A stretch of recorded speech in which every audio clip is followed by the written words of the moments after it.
Good morning बच्चों। Class 9th math में triangles है लेसन 7.3 में क्वेश्चन नंबर पहला हो गया है, ठीक है ना। दूसरे क्वेश्चन देख लीजिए। AD एक समद्विबाहु त्रिभुज ABC का शीर्ष लंब है जिसमें AB AC के इक्वल है। दर्शाइए कि AD रेखाखंड BC को समद्विभाजित करता है, AD कोण A को भी समद्विभाजित करता है। तो सबसे पहले हम एक क्या करेंगे, समद्विबाहु त्रिभुज बना लेंगे।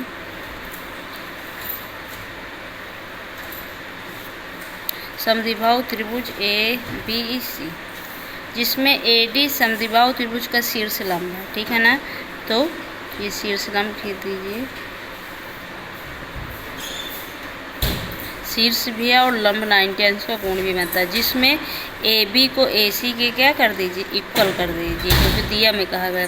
दर्शाइए कि AD रेखाखंड BC को समद्विभाजित करता है, यानी DBC का मध्य पॉइंट है, ये हमें सिद्ध करना है। AD कोण A को समद्विभाजित करता है, मीन्स AD रेखा जो है कोण A को यानी बराबर बराबर भागों में डिवाइड करती है। ये भी हमें क्या करना, प्रूव करना है, ठीक है ना। ये तो हमें क्या करना है, प्रूव करना है। और इसमें दिया में आप सबसे पहले लिखोगी कि इसमें दिया का क्वेश्चन, दिया हमेशा क्वेश्चन से निकालते हैं कि इसमें अपने शब्दों में लिख सकती कि त्रिभुज ABC एक समद्विबाहु त्रिभुज है, ठीक है ना। तो यहाँ पे लिख सकती हो कि ABC एक समद्विबाहु त्रिभुज है जिसमें ABC क्या है, हमारा समद्विबाहु त्रिभुज है, जिसमें AB AC के क्या है, इक्वल है। AB AC के क्या है, इक्वल है, ठीक है ना। और क्या कहा गया है, शीर्ष A से, शीर्ष A से AD शीर्ष लंब है, कहाँ पे, BC। ये कहा गया शीर्ष A से AD शीर्ष लंब है BC में, क्योंकि कहा नहीं गया यहाँ कि एक शीर्ष लंब है, ठीक है ना। शीर्ष लंब हो गया है, AD आपका शीर्ष लंब है। इतनी बात आपकी दिया में हो गई, ठीक है ना। क्वेश्चन से निकालते हैं कि त्रिभुज ABC एक समद्विबाहु त्रिभुज है जिसमें AB AC की क्या है, इक्वल है। ये बात दिया की है। शीर्ष A से कह रहा है ना, इसमें शीर्ष लंब है, यानी AD एक समद्विबाहु त्रिभुज ABC पर क्या, शीर्ष लंब है, ठीक है ना। इतनी बात आपकी दिया की आ गई। अब आगे इसमें सिद्ध क्या करना, तो सिद्ध करने में यही चीज़ आपकी आ जाएगी। आगे आ जाइए उपपत्ति।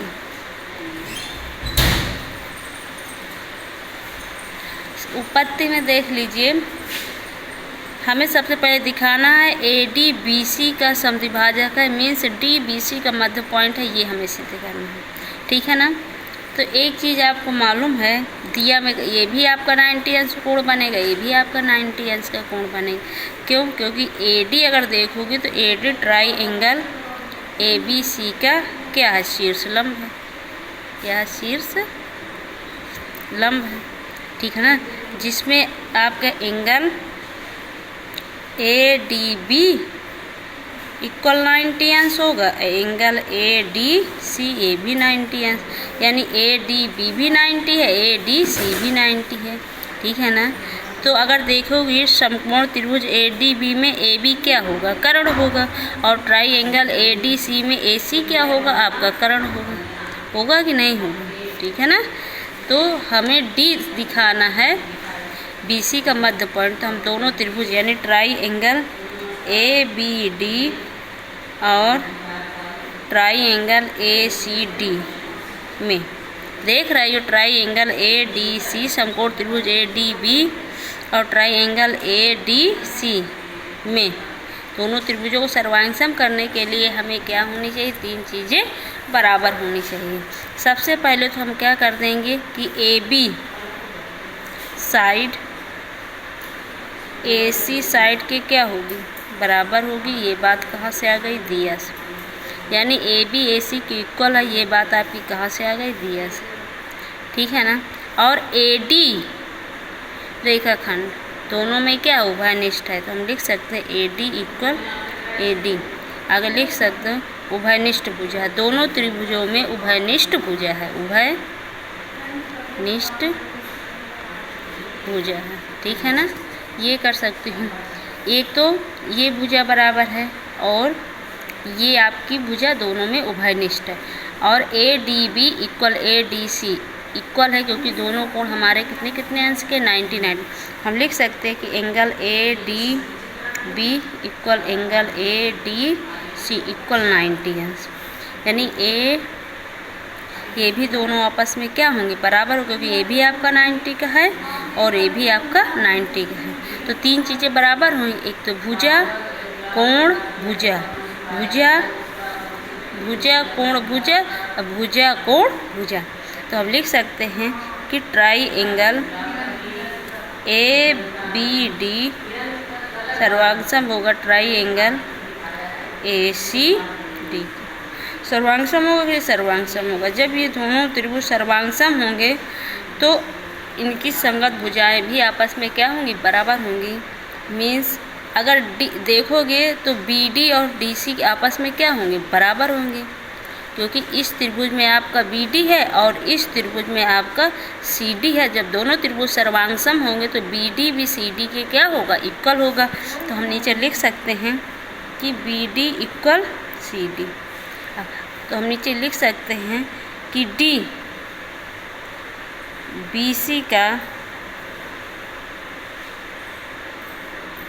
मध्य पॉइंट है, मध्य बिंदु है। यही हमें सिद्ध करना था। सेकंड में हमें क्या सिद्ध करना है, देख लीजिए कि ए डी कोण ए को समद्विभाजित करता है। सेकंड में हमें देखना है कि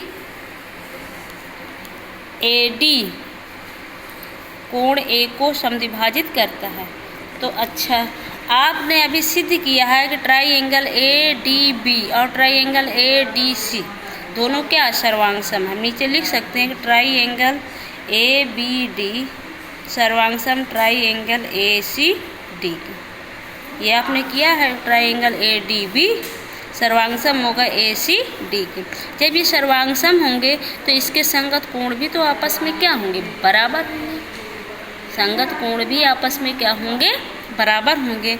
मीन्स कोण आपका B A D equal angle B A D equal होगा एंगल सी ए डी की, सी ए डी की क्या होगा, आपस में बराबर होगा।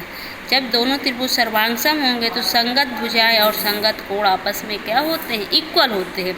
जैसे डी बी सी का मध्य पॉइंट होगा, इसी प्रकार अर्धक है ये कोण, यानी कोण ए का अर्धक आपस में क्या होंगे, बराबर होंगे, क्योंकि दोनों त्रिभुज ए डी बी और त्रिभुज ए डी सी सर्वांगसम हुए।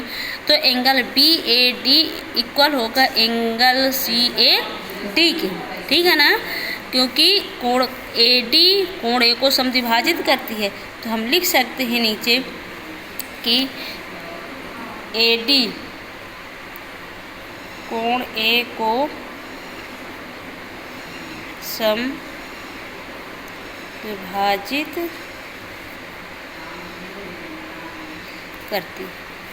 ठीक है ना, तो ये क्वेश्चन इस प्रकार आपका समाप्त हुआ। आज एक ही क्वेश्चन आपको बताएंगे और तीसरा क्वेश्चन आपको हम होमवर्क में दे रहे हैं, क्योंकि सरल है, बहुत कठिन नहीं है।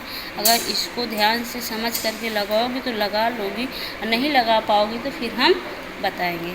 ठीक है ना, और इस क्वेश्चन को क्योंकि छोटा है और सरल भी है, बहुत कठिन भी नहीं, इसको अच्छी प्रकार से समझ करके बिना देखे कॉपी में लगाएं। धन्यवाद।